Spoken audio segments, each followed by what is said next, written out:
Λοιπόν, κυρίες και κύριοι, επιστρέψαμε εδώ στο Future Forum της Χ.Α.Ν.Θ. Μια σπουδαία πρωτοβουλία, πραγματικά, η κοινωνία των πολιτών του αύριο. Μέχρι στιγμής έχουν τεθεί πολλά ζητήματα και φαίνεται ότι πραγματικά συγκεντρώνει το ενδιαφέρον και των πολιτών της Θεσσαλονίκης και όχι μόνο, διότι έχουμε πάνω από 1.000 επισκέψεις στη ζωντανή ροή από όλα τα μέσα. Το συνέδριο, να υπενθυμίσουμε ότι προβάλλεται σε όλα τα social media και φυσικά και στο YouTube. Τώρα, η ενότητα που ακολουθεί ονομάζεται Δικαιοσύνη και Ισότητα Φύλων. Θα την παρακολουθήσετε στα αγγλικά και έχω να πω ότι θα γίνεται αυτόματη μετάφραση. Επομένως, θα ξεκινήσουμε τώρα την ενότητα. Θα ήθελα να πω και δύο λόγια για τη διαδικασία. Όπως γνωρίζετε, υπάρχουν οι δύο ομιλήτριές μας, οι οποίες θα κάνουν την εισήγησή τους. Αμέσως μετά θα γίνει μια μικρή συζήτηση μεταξύ τους και αμέσως μετά τίθεται τα ερωτήματα του κοινού. Λοιπόν,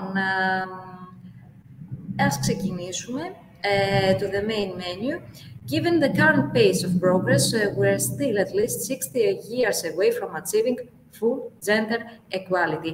The gender equality index we use shows that improvement in Europe is taking place at a snail's pace. Small, steady conquests are recorded each year, but the coronavirus pandemic is a threat to progress in the area of gender equality. More than ever before, policymakers must use data and resources to design and implement solutions that promote gender equality in our society, both during and after its completion pandemic. Mrs. Emma Osmundsen, the president of YMCA Europe, will open to us a verbal window to how society should achieve full gender equality. It maybe sounds like a dream to achieve that goal, because many women live in a nightmare now due to gender inequality. Ladies and gentlemen, Emma Osmundsen. Good afternoon. Good afternoon. We hear you, Mrs. Emma Osmundsen. Thank you.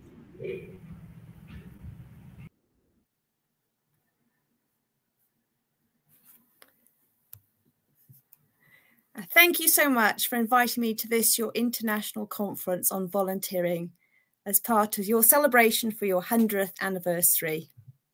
Now, you've invited me to speak to you about justice and gender equality. And your invitation has arrived in a moment in which we have, for the first time in 170 years of our history, of our movement, our first ever world president who's a female, and likewise for YMCA Europe, and of course our own Madam President, Eileen Anastasia, for YMCA Thessaloniki. It's my privilege and honour to join you today. In July, we organised our first YMCA Europe conference on women in leadership, with the purpose of highlighting the impact of female leadership within our organisation. We also wanted to raise the challenges that women continue facing in order to break barriers and reach full equality at all sectors and in different parts of the world. We were lucky enough to have speakers and presenters from different world regions who shared inspiring thoughts and inspiration about their roles as leaders in public and private institutions, as well as many of them being change agents within their civil societies and cultural context. Now, at the time, I shared some figures about female leadership across the world within the YMCA. Women serve as heads of state or government in only 22 countries, and 119 countries have never had a female leader. At the current rate, gender equality in the highest positions of power will not be reached for another 130 years. Just 13 countries have a woman head of government, and 10 countries have a woman head of state.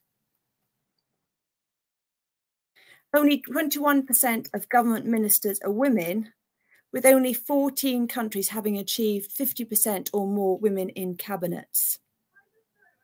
The European Commission, that's the executive branch of the European Union, has a woman president, Mrs. Ursula von der Leyen, and only 9 out of 26 commissioners there are women.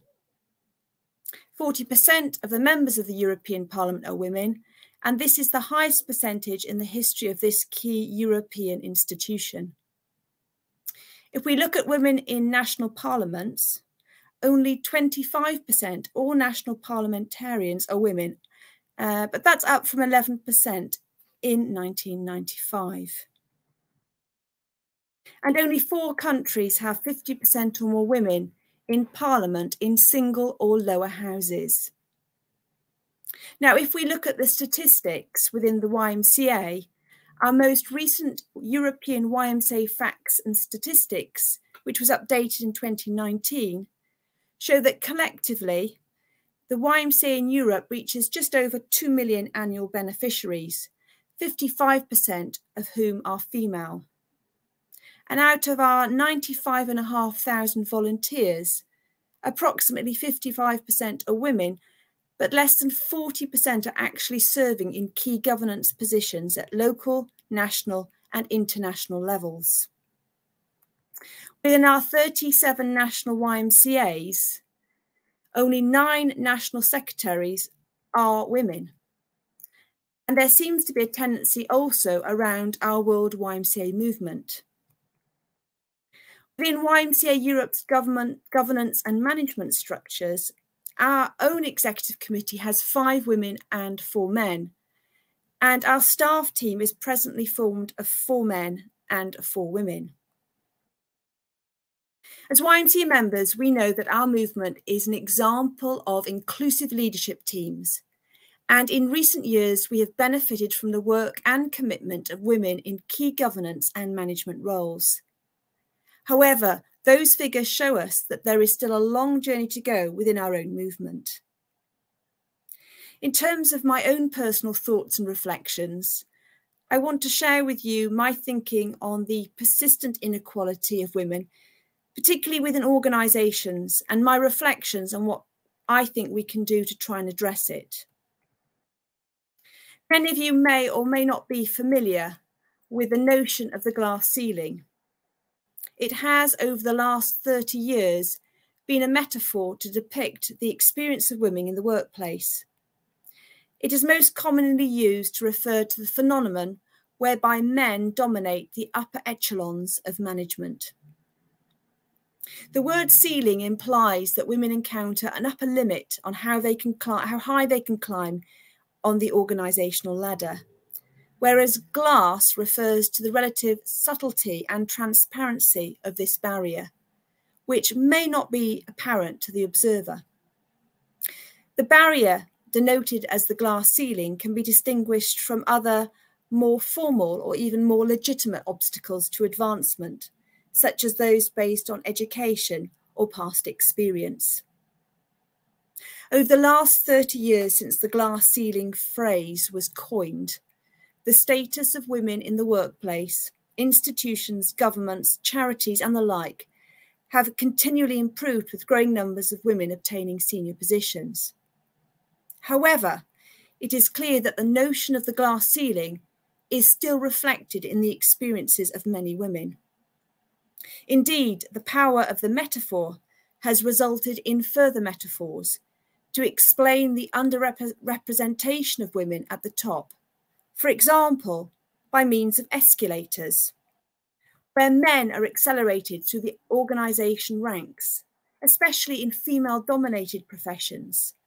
Think of male teachers becoming head teachers despite being disproportionately represented, or male nurses reaching senior nursing appointments, or even national general secretaries within the YMCA.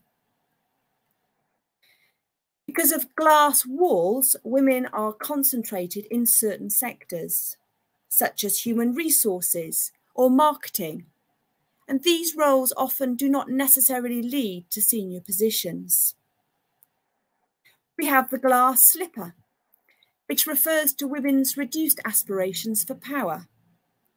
This may be as a consequence of still disturbingly prevalent sexual harassment in organisations as played out more recently with the Me Too movement.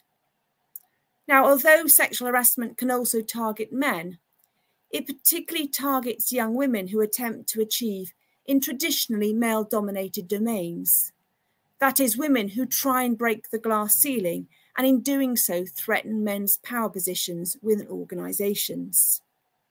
And finally, we have the glass cliff, which describes the precariousness of women's leadership positions. This is a new and subtle form of discrimination, which results in women being more likely than men to be recruited for leadership positions that are associated with a high risk of criticism and failure. Because of the precariousness of these positions, women tend to be exposed to more job stress than their male counterparts, leading to women to opt out of organisations. You may well be wondering if we will ever see gender equality in our lifetime. Well, I have hope, and I think there is a role for the YMCA to play in helping to foster and enact equality in our own movement. And there is much that we are already doing, but there is also more we can do. For example, we can take affirmative action with regard to increasing the representation of women across the YMCA. We see this being led by the World Alliance, with proportional representation of women on the World Council, as well as for young persons. We can ensure that women in positions in which they can be successful, so that they can be supported and given the conditions that do not lead to further inequality. We can organise cross-cultural networking and mentoring to help serve women's advancements. And we can create working conditions, offer flexible work hours, family support and career breaks. And there are many more interventions that we can make. In a world defined by complexity, disruption and change, today's most successful enterprises are those that bring diverse perspectives and experiences to each challenge. Along with being the right thing to do, diversity and inclusion offer a strategic advantage, especially at the leadership level. That is why it's critically important for the YMCA to look at the challenges women often face and clear the path for talented and dynamic leaders. The Generation Equality Forum that took place in Paris just last summer gave us some good answers to the issues of justice and gender equality. The conference concluded with the announcement of a bold gender equality commitment and launch of a global 5-year action journey to accelerate gender equality by 2026. And it is no coincidence that this gender equality commitment comes at a critical moment as the world assesses the disproportionate and negative impact that COVID-19 is having on girls and women. Gender equality advocates have pressed for gender responsive stimulus and recovery plans to ensure that women and girls are not left behind as the world rebuilds. We see powerful examples of women's leaderships every single day, and yet women are still elbowed out of positions of power around the world. There are over 225 COVID-19 task forces in over 137 countries, but only 20% of the people serving on them are women. The only way to choose a different future is to guarantee that the women are in the rooms where pivotal decisions are being made. But what about the girls and women in our YMCAs, from the very local level to the international? What can we do to empower them and provide them with what is needed to become a leader? Now, a woman's perception of leadership begins not with collegiate academic success, not at her first big break or when she's named to a position of power. The trajectory of female leadership starts much earlier and is defined by key influences throughout life. We all have a role to play in civil society to ensure that there are opportunities for all, that young women are given the space, confidence and courage to become the leaders of the future and to respond to the challenges of tomorrow. Thank you for affording me the opportunity this afternoon to share some of my thoughts with you.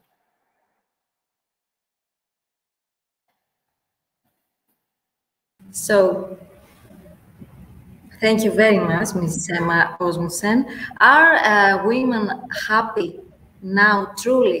We will answer to this question after Mariana Skylakaki's speech. I would like to repeat, to say a few words about the structure of this section. Two speakers will address the speech. The first was you, and the second is Mariana Skylakaki. A mini discussion between you will follow up, and immediately after, the audience will be posted with comments. Now, Mrs. Mariana Skylakaki is an economist and political scientist. She heads Atenea, an organization that marries daily information with research and communication services in order to shed light on a future that is described as exciting. She began her career in London, where she worked as an analyst in the investment banking division of Goldman Sachs. She studied economics and political science at the University of Bristol and holds a master's degree in public administration from the London School of Economics. Ms. Mariana Skylakaki will make now her presentation. Thank you so much for the kind intro. I would also like to thank Emma Osmundsen for her inspiring remarks, but also H.A.Ν.Θ for inviting me to speak on this very important occasion.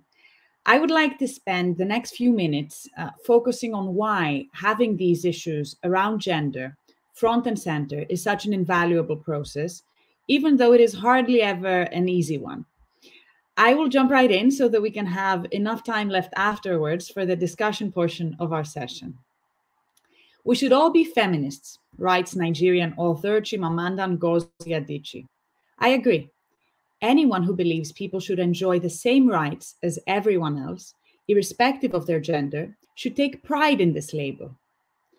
With the advent of the Greek Me Too movement, but also a string of horrifying femicides over the past 11 months, more and more people in this country have become acutely aware of the prejudices, violent realities, restrictions, but also countless microaggressions still present in every aspect of our lives. Thursday was the International Day for the Elimination of Violence Against Women. And for the first time, it felt as if the issue of gender equality was not manifesting itself on the day or for the occasion. It felt like it was part of a bigger, ongoing debate that has ebbed and flowed for months now. A breath of fresh air, an urgently needed disinfectant, but also a balm for old wounds that have been festering right under the surface for years. And yet, as the debate around gender has soared in Greece, there has also been backlash. We have witnessed the division into sides and the taking of sides. We have heard people describe the fight for equality, inclusion, and diversity as a fringe issue. We've been warned not to take it too far. We've been warned of the danger of causing more harm than good. We've been told that our grievances are bad overreactions, that we must beware of the risk of overcorrecting. We have been told to be patient, that these things take time. We have seen those who find cancel culture a troubling trend, no doubt, more troubling than the terrible, long-standing causes giving rise to it. Now, I'm here to tell you that even though this has been an incredibly frustrating process at times, I have come to see it as necessary, if not helpful. I'm grateful that the issue is finally getting the attention it deserves. It all starts with the realization that we still live in a society where patriarchy is alive and well. We have grown up in it. We have internalized many of its norms and mores. We have let them seep in and become a core part of who we are, of how we react to the world around us, of how we treat ourselves and others. That is precisely what this process of awakening hopes to change. And it is a process. There is no doubt in my mind about that.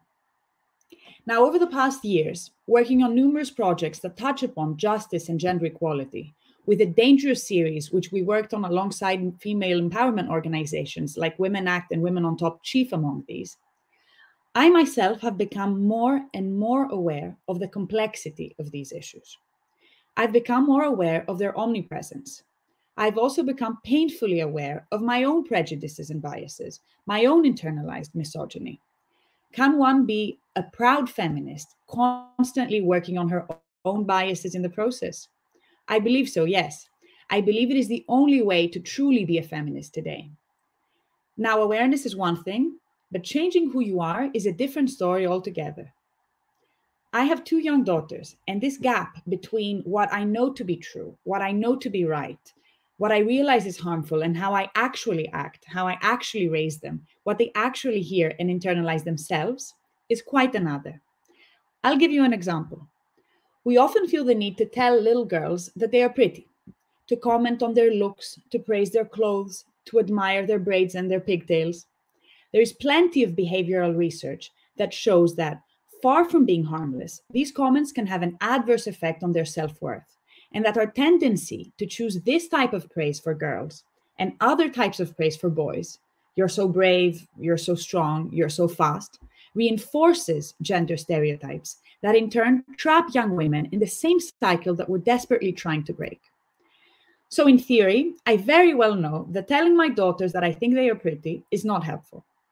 And yet I find myself doing it, perpetuating this cycle. It's as if a primal force of habit takes over, and I find myself saying things like, "To morfo mu to korici," my pretty girl in English. Now, despite the error in my ways, which I can assure you that I'm trying to correct, I take some comfort in knowing that they will grow up in a home where gender equality is an issue that gets talked about a lot, that is endlessly debated, analyzed, and reanalyzed. I hope they will one day be in a position to alert me on biases that I may not yet be aware of, that they will perhaps even accuse me of hypocrisy. Mommy talked the talk, but didn't walk the walk at all times. I suspect that I will not like the criticism, but that's okay, because that is progress. Because even under the best of circumstances, talking about gender can be a source of tension and a great reason to sharpen your arguments. After all, debate is the only way we can truly move forward on this issue, but also many others. We need to look for common ground. We need to build allyships. We need to initiate a discourse across generations, with our youth taking on an active role in shaping the agenda, in demanding change. We will not agree on every issue, and obviously we will not be sharing the same experiences. We will not have the same backgrounds. We will need to check our privilege and resist the urge to feel superior to those who are not as woke as we are. Maybe even share embarrassing stories of how we ourselves fail our own standards sometimes. We must join forces to bring gender equality to the forefront of public debate, making gender equality an issue that unites. For me, it all starts by admitting that you can be a feminist, but also a work in progress. Thank you very, very much. About this inspirational speech, Mrs. Skilakaki. Now, we will introduce new speakers in this discussion. Welcome to Professional Executive Manager of International Relations, Relationship, YMCA Thessaloniki. Mrs. Emma Simeonidou is here. Hello, everybody. Hi, good afternoon. Good afternoon. So she will pose her questions. We listen attentively.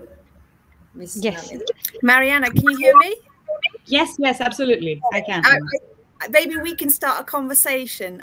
I don't know if there's a technical glitch with the other presenters. I think we can hear Emma Simeonidou as well. Is that? Yes, of course. You will hear. Perfect. Yes. So before you start, may I just say what a great pleasure to have you both here, to be part of this international forum. When we were thinking about this topic, this unit about I really enjoyed your presentation, Mariana, and I was wondering what advice you might have given yourself as a younger person in terms of thinking about this topic of equality. Mm-hmm.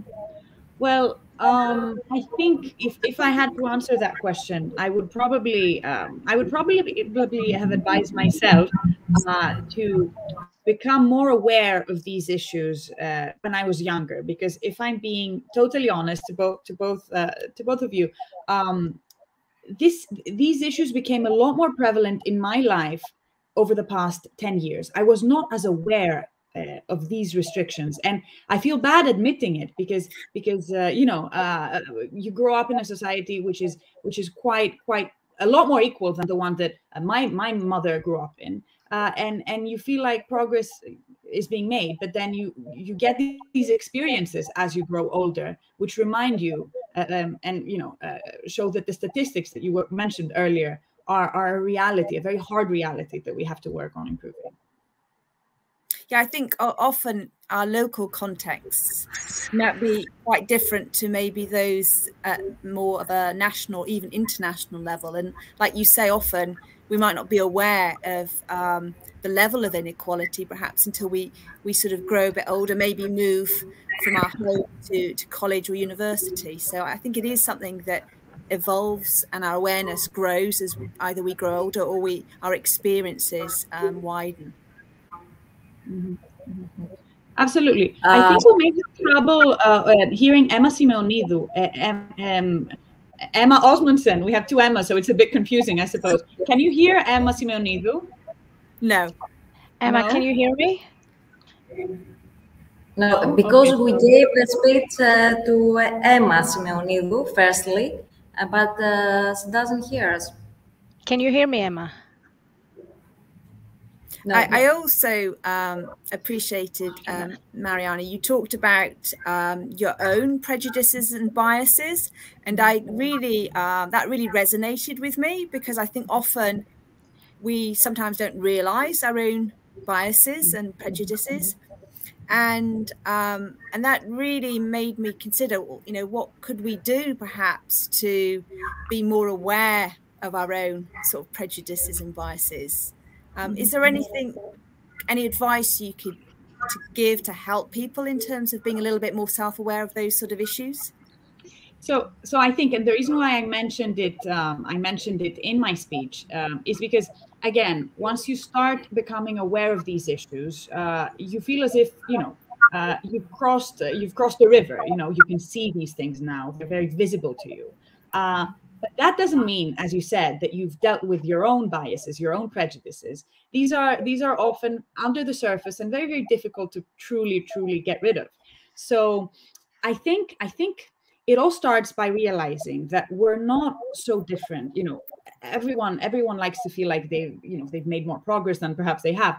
That realization that we're all kind of in the same boat. We grow up in a society that has quite a few, you know, patriarchal elements to it still, I think is helpful, because then you don't just look to other people and, you know, judge them for not being as you know, woke or advanced on these issues as you are, and that creates the space for common ground, the space for discussion. And we cannot force people to see things that they cannot see. We have to have this discussion, and that's something that has become a lot clearer to me over the past year, seeing how, you know, sides are being, you know, drawn, and people tend to want to split into one or the other. The goal is something that we can all agree on: diversity, equality, space for people to be themselves, right?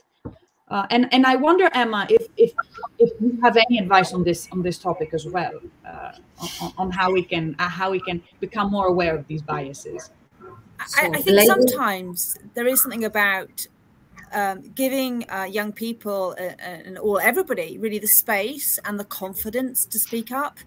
I think often, particularly young people, they might feel threatened if they perhaps stand out and raise an opinion that might be slightly outside their cultural norms.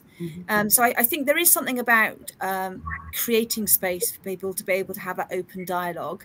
I think there's a real role that organisations that like the YMCA can play in terms of creating safe space and perhaps bringing greater diversity together, either through some of their programs, their camps and activities, and really getting younger people to realize that whilst they might be from a small village or from quite a secluded community, they're actually part of an international environment.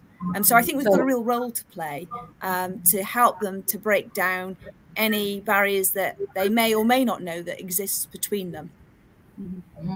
Ladies, we have a technical problem, and with always. I was also wondering about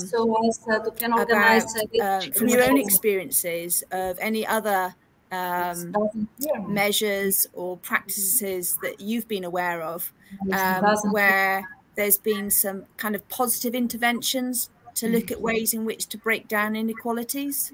Mm-hmm. So one that I've become quite fond of, and I think does not get as much attention as mentorship, which is another great way of creating bonds across women, but not only across women, to bring progress forward, is sponsorship. And I'd like to touch upon that because there's a difference between mentorship and sponsorship. Mentorship is about giving advice to someone and hoping that they will take it up and internalize it and try and do things perhaps in a way that's more helpful to them and to these issues. But sponsorship is about actually speaking up about someone when they're not around. And I think when it comes to the remarks that you made about the glass ceiling, oftentimes sponsorship is paramount to make a difference. So imagine a young employee who's not in the room but being talked about as a potential candidate for a position that's higher in the hierarchy. If there isn't somebody in the room to explain, to pick up these subtle prejudices, to respond, oftentimes she will just get overlooked and we'll never know what happened.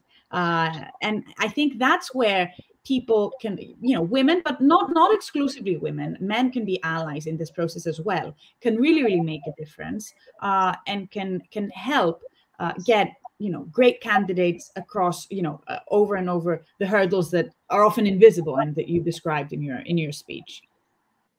And I think also I think there is a risk sometimes for women to be a barrier themselves for other women. And I think that can be quite fascinating, where you've got women in senior positions where they perhaps can influence and break down some of the barriers. Sometimes we do see instances where women almost become the blockers, almost because it's been so challenging for them to reach a certain position. That they actually then almost, it's that sort of analogy where they kind of roll the rope ladder up so that nobody else can follow in their footsteps. And again, I'm fascinated with the psychology behind that. I'm fascinated by that as well. And I think it's something that we see a lot. And it tends to be, a reason for women not to feel like, we have a common stake in this, because that kind of creates this tension, this sense of betrayal, even sometimes between women. I understand why they're doing it. I get it. It's very, very difficult to get to the point where they did. And I'm sure they've dealt with very, very many obstacles. The key here, in my opinion, is for them to try and look at these obstacles and rather than just say, and I've heard that happen a lot, oh, since I made it, other women can make it as well. And try and kind of, minimize the systemic obstacles that women face in general. They can start becoming a lot more helpful, a lot more, opening doors, realizing that even though they are where they are at the time, opening the, being trailblazers matters. It makes a difference, especially I think in politics, for example, where women are often very hesitant to talk about these issues. They don't want to be boxed in, and I'm sure that's the case in the corporate world as well. So they resist actually participating in the conversation, and they're silent, even though they shouldn't be. Other women are looking to them to really make this progress happen, right?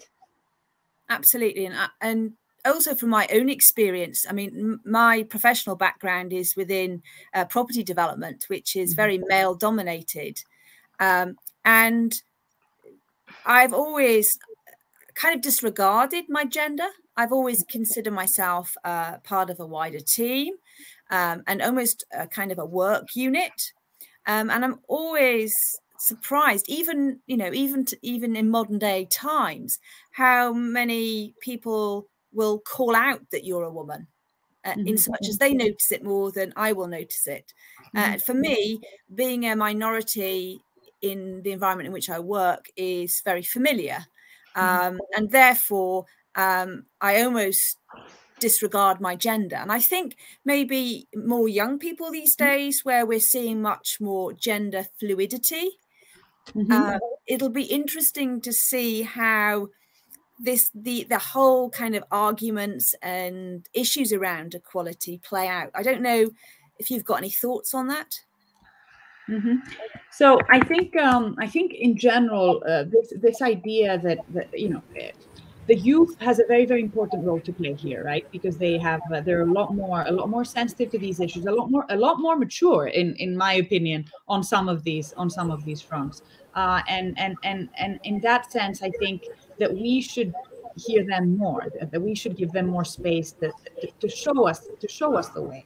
And what you said just now resonated very much with me. The fact that you weren't necessarily very aware of your gender as part of a team. You just wanted to do the job the way it's supposed to be done. And I'm the same. I was very much like that. And I think there's a difference.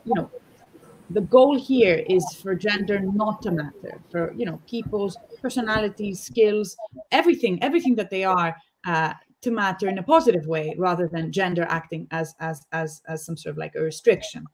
So I think that there's a difference between being aware of your gender in a restrictive way, and there's a difference between and actually being aware of your gender and as an agent of change. And we can all be agents of change in that respect, right? Cool. Sorry, I think we can have some of the questions from the audience, which we can just see in the chat. Right. Yeah. Okay. Can you hear me? I can hear you. Yes. Okay. I would like to thank you both for sharing your thoughts with us, and I enjoy your conversation. It's really very interesting. I would like to address a question to both of you. Do you believe that specific qualities of women will influence positively the organization of management? And because women have a different approach and a different communication style, will this benefit the organizations in the future?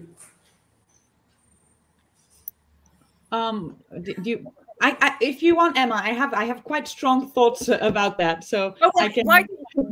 Mariana, you kick off then. Okay, I'll just share a very small. The question is very interesting, because I for one wouldn't like to separate people into female leaders or male leaders, or I think we have leaders, and every person is different, and they have their own background, experiences, qualities, style, leadership style.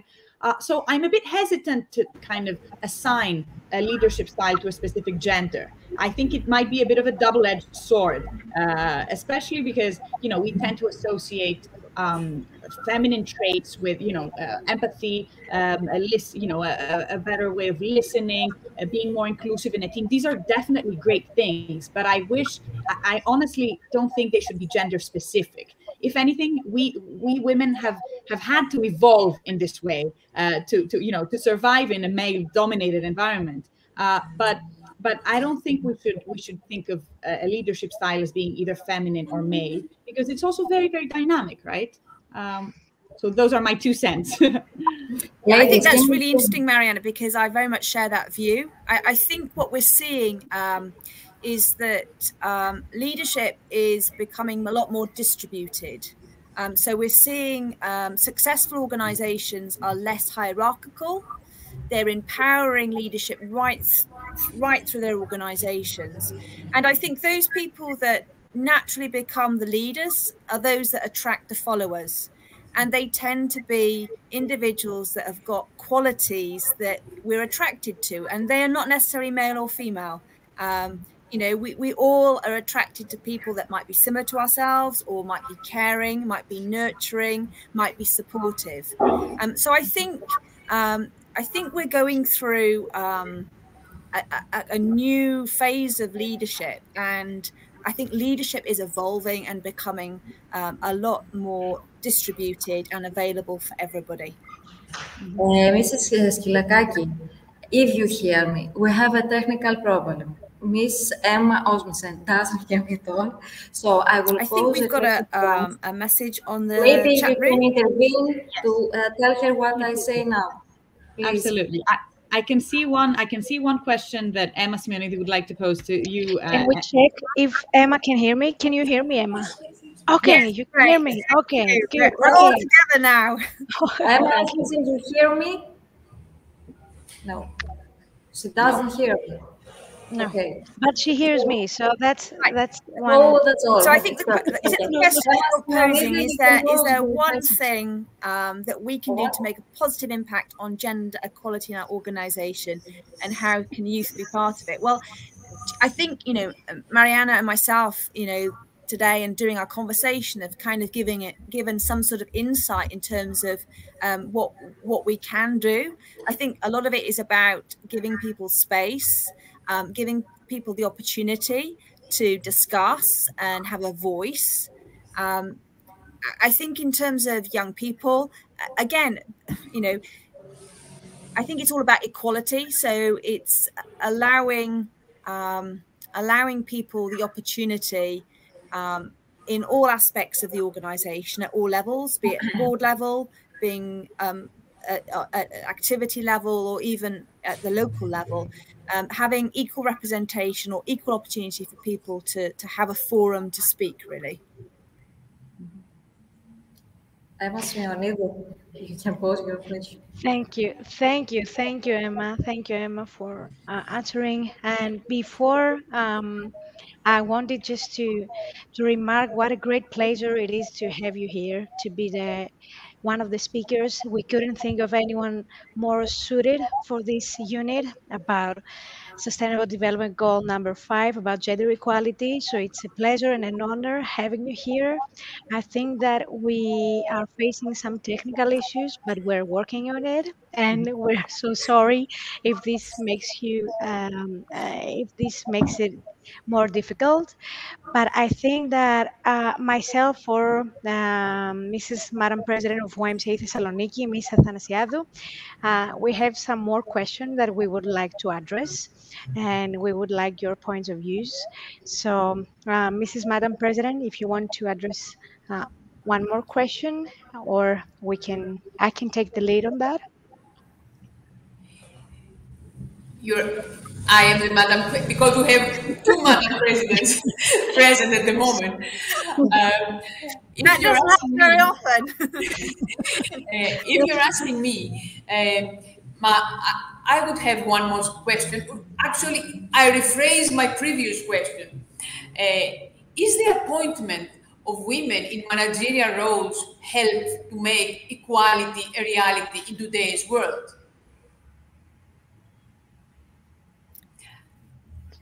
Did you hear me? Or could you just repeat that? So I heard the question. Is the appointment of women in managerial roles help to make equality a reality in the real world, in today's world? Well, I'm not sure. I'm not sure, because all the statistics show us that even when we've got better representation of women in leadership positions, we're still woefully unequal. So I think it goes back to that conversation that Mariana and myself were having in terms of, you know, sometimes just because you might have a few women in a few leadership positions doesn't necessarily mean that that is actually enhancing equality.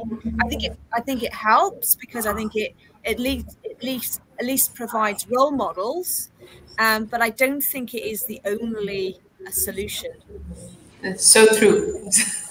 And if I may add just one thing, I think there's a tipping point after which it really does make a difference, because more women in a room can create, you know, another pole of you know, in a discussion or in a decision, especially if they both have this gender equality agenda in the back of their minds. So, you know, if it's just one woman, it's often even more difficult to make progress, I guess, because she doesn't want to get boxed in. It goes back to what we were saying earlier. Yeah, and often I find that I'm in situations whereby, you know, I might be sensitive to my gender, and often, you know, if I have a good idea, often I will pass it to somebody else to deliver that good idea. And I think, you know, a sign of a good leader is understanding that, again, it's distributing your leadership qualities amongst those people that you work with. And I think this kind of old-fashioned hierarchical understanding of leadership, that needs to really diminish, and we need to really share and distribute the leadership amongst us. So I mean, I have huge hope, and for the young people of tomorrow who are going to be facing and addressing the challenges that are ahead of us, I have even greater confidence, because I really do feel that they think differently. I think they're culturally, they're a lot more engaged, they're a lot more open. I think they've got much more flexibility in their thinking. And I think it's going to be really exciting to see over the next decade or two how leadership will change and what leadership will look like in the next 2 decades. But I'm hopeful. Thank you very much. So, two more volunteers would like to intervene in the discussion is Juan Iglesias and Mrs. Fesatidou. 2 volunteers from YMCA Thessaloniki. Thank you very much. You hear me? Because we have a technical problem. I think we might have some more questions coming. Mr. Juan Iglesias, you can pose your questions. Firstly, ladies are first. I'm getting anxious because I think maybe the General Secretary for YMCA Europe might be wanting to ask a question. And yes. Emma, can you hear us, Emma? Can you hear Mrs. Rohidou? Did you hear Mrs. Rohidou, Emma? No, I can't. Okay. I can't hear. We've got Juan, Mrs. Rohidou, and Theodora Fesatidou. Yes. Yeah. So we have Juan Iglesias, the Secretary General of YMCA Europe. Thank you, Juan, for being here with us. And we also have Theodora Fesatidou, a very active and a young volunteer of YMCA Thessaloniki. So Juan, please allow me to give the panel to Theodora Fesatidou, as ladies go first. So Theodora, if you have a question that you would like to address to both Mrs. Skilakaki or Mrs. Osmundsen, please. Thank you very much, Emma. And thank you very much both for your very insightful and very informative speeches. I think the conversation between you two brought many questions in my head, and it was very insightful and very great to see you interact with you, because you gave a lot of good practices of what we could do and what is wrong. But my question is that I think Mrs. Osmundsen gave us a lot of facts about that we haven't actually achieved gender equality in leadership and managerial positions and in YMCA and in other voluntary organizations. And I believe, from my point of view, in order to tackle a problem and actually solve it from its root, we first have to understand the reasons why it hasn't been solved yet. So it is quite... Oh, okay. So maybe I could just share my question and then you can... Okay, great. Thank you.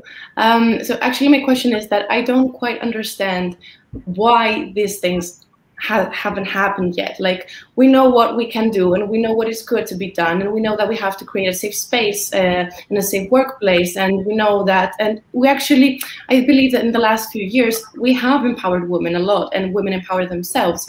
And you talked about gender fluidity and the fact that there is a big mobilization in this section, but why hasn't action been taken yet? What is holding us back from actually achieving these things? So Emma, if I may repeat the question so that you can hear it as well. The question asked was, why haven't we seen more progress? And you know, to solve this issue, we need to know what we're doing wrong in a way, because obviously, you know, progress has not been as impressive as we would have hoped over the past year. So would you like to give us your thoughts on this first? Was that question from Juan? That's a very difficult question. Why? No, it was actually from Theodora, right? All right. It's a really good question. I don't know if it's whether it's a timeline issue in so much as it's a generational thing. Certainly, if I was to look at my parents' generation, you know, there was far less equality than we've seen nowadays. And as I look at younger generations, I see a lot more equality, and I see social structures are different. You know, things are a lot more linear within organizations. And I feel that there is a more collaborative and inclusive environment that people are either learning in or working in. So I think perhaps we're in a transition of kind of old world now heading into more of a new world.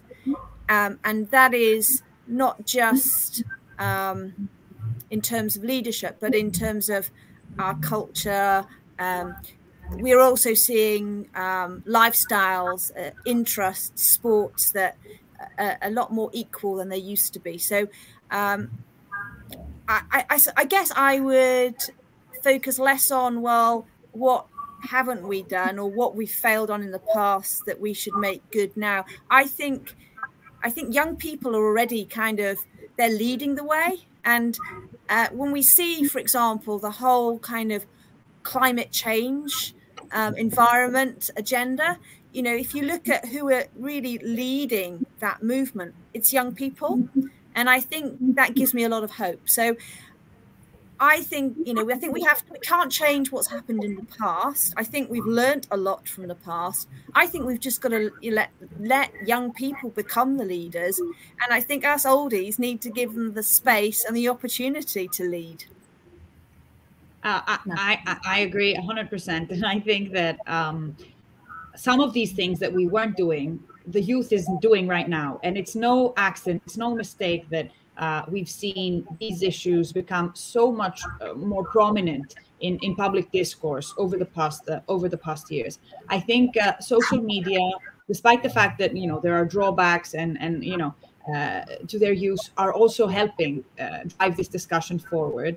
And I think that's making a difference.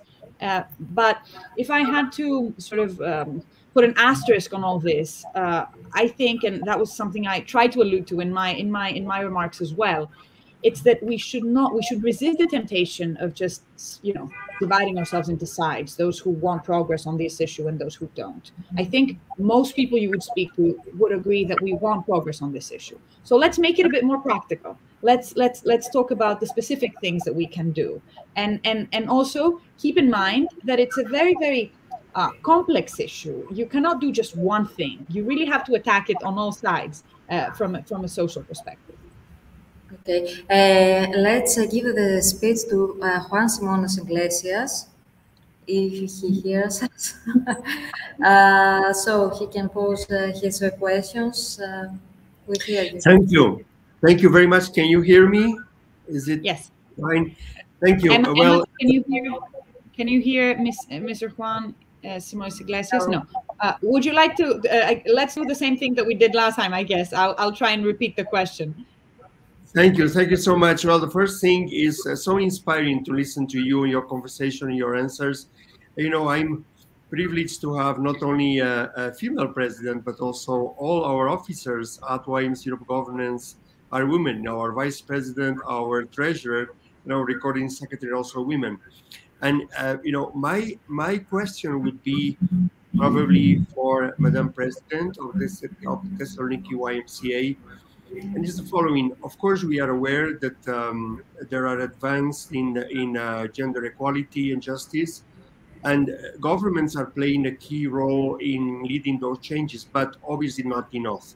So my question is, as civil society organization that we belong to, the fact that we are all part of a civil society organization is still a minority, what would be the main action program that you think that we should take in terms of development to tackle gender injustice still at the moment? Maybe programs related with gender violence, maybe with employment, maybe with the equality of opportunities. What do you think that all civil society organizations dealing with this issue could do together in terms of programs to tackle it in a more successful way once we are on the front line when it comes to action against injustice towards women? I'm not sure if we have Emma back online yet because she was refreshing her page. So I can try to take it, take the question up first while we're waiting for Emma, I suppose. And I think that it's a combination of things. And I think the workplace, female equality in the workplace is an area where we can do a lot, especially because nobody will disagree on that. Like it's you can see the lack of progress. We have Emma back. I will try and repeat the question, Emma, so you can and then perhaps share a few thoughts after you've finished. The question was, what can civil society organizations do more actively? What kind of programs can they take up on the issue of violence against women, employment, and work opportunities, but also all of these issues? If I'm not mistaken, Juan, that was the question, right? Yeah, to be honest, I think there's so much we can do, and I think this is one of the great strengths of the YMCA movement, given the diversity of our programs and our projects. I think there's a real educational piece about bringing young people from different countries together, particularly those that perhaps older generations of those countries have been in dispute or even warfare. So I think there is something about civil society organizations being able to create spaces for people to come together almost in a neutral territory to discuss issues. I think we've got a role to play in lobbying larger institutions such as the European Union and the like, to look at projects that we can specifically address to bring forward greater equality for young people, particularly in terms of work and training opportunities. Across Europe, we have great diversity culturally. We have great diversity in terms of wealth and the spread of wealth and the lack of wealth in certain regions. And I think there's a role that we can play in seeking to distribute that wealth so that there's an opportunity to everybody. I think there's also a role we can play in terms of education and how we can perhaps offer some centralized learning facilities, particularly using digital and IT, that really can make accessibility much more widely available for young people. So I think there are a number of layers in which civil society organizations such as YMCA can assist at both a sort of very local level and then a national and then a regional level as a European movement. If I could add just a few things, I think education, which you mentioned, Mrs. Emma Osmundsen, you hear me now? Sorry, Mrs. Kilakaki. You hear me, Mrs. Emma Osmundsen? No. Doesn't. Mrs. Kilakaki, I can hear you. You can hear me? Okay. I can hear you. I can hear you. Okay. Mrs. Emma Osmundsen, thank you very much, because your speech is very spiritual. We are like students at the university, and we hear you with great interest. So I interrupted Mrs. Kilakaki. She can continue to pose her question. Okay, so I suppose I wanted to just add two things on what Emma said, and then perhaps pose a small question, a quick question on what we can do on the lobbying side, because that's also an important part of what we could be doing. So you mentioned education, and I also agree 100%. That's an area, and capacity building, perhaps even more than education, that civil society organizations can really help with.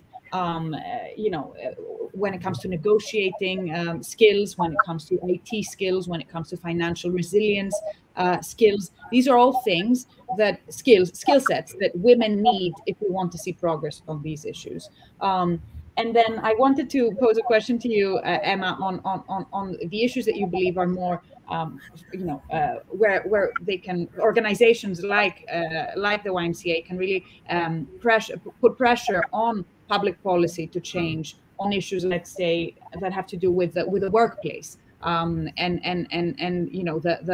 the help that women get, or anyone gets, to start a family, or to be able to be part of the professional world throughout their lives, rather than get excluded. Yeah, I think we can probably do that at two levels. First and foremost, internally ourselves. We are we're the largest youth charity in the world, and we probably have got the biggest distribution across Europe in terms of a youth movement. So I think we need to look at what we're doing in our own organization in terms of ensuring that there's opportunities for everybody, and that we have systems in place and educational programs to ensure that.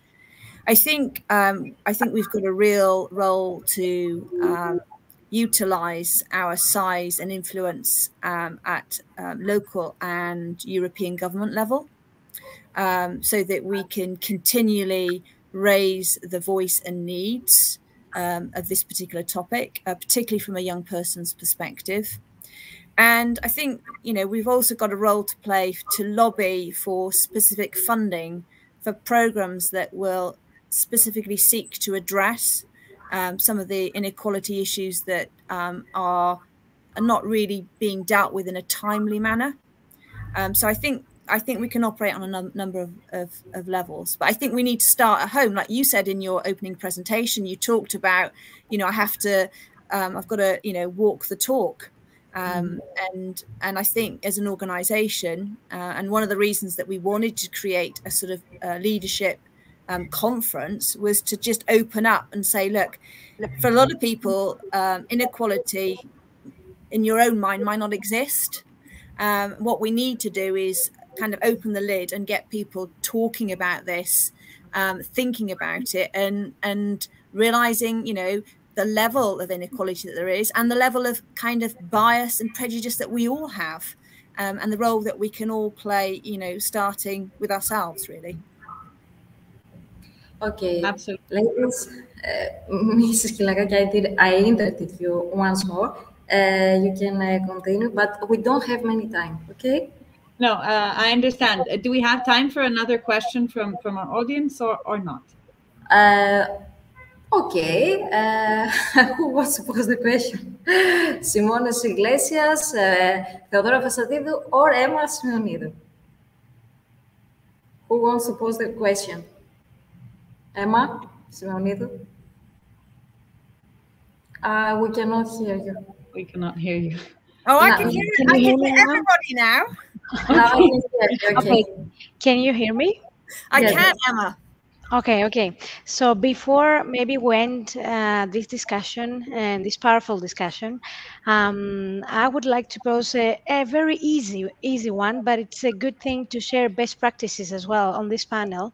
So I would like to ask you both, what are examples of times that we have gotten gender equality right?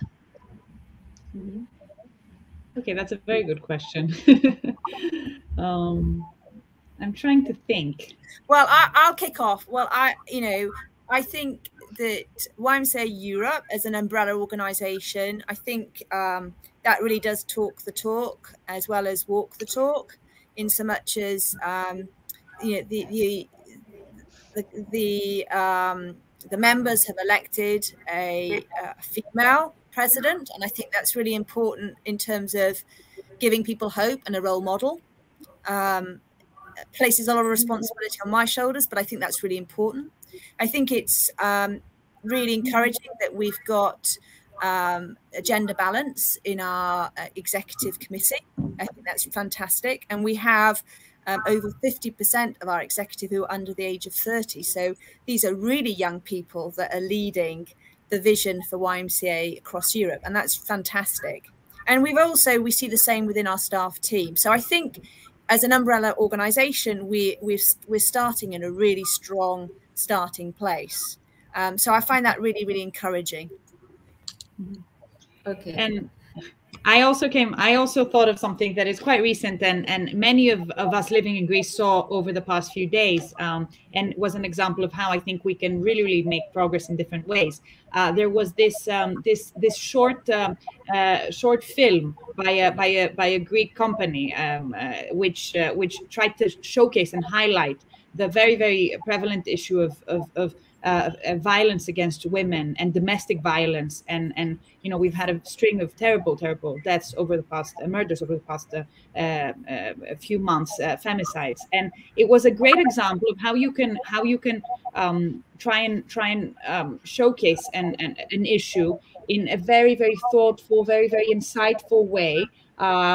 It became viral over hours, so it was a very, very successful way of getting people that I think may not have realized, you know, the subtleties of these issues to really understand these. So I think we can do so many great things, and we are doing a lot more than we used to. So, you know, I think we can end on a hopeful note that we're seeing a lot more action and traction on these issues than we were just a few years ago. We hope so. Ladies and gentlemen, now this section is over. Thank you very much. Emma Osmundsen, Mariana Skilakaki, Emma Simeonidou, Theodora Fesatidou, and Simonas Iglesias. Thank you very much. The next section is very important too. We will talk about refugee issue. It's a hot stuff, you know, for Greece especially. But this section was very interesting too. Bye from Greece. Thank you. Thank you, everyone. Thank you very much. Thank you so much. Thank you. God bless. Bye. Bye.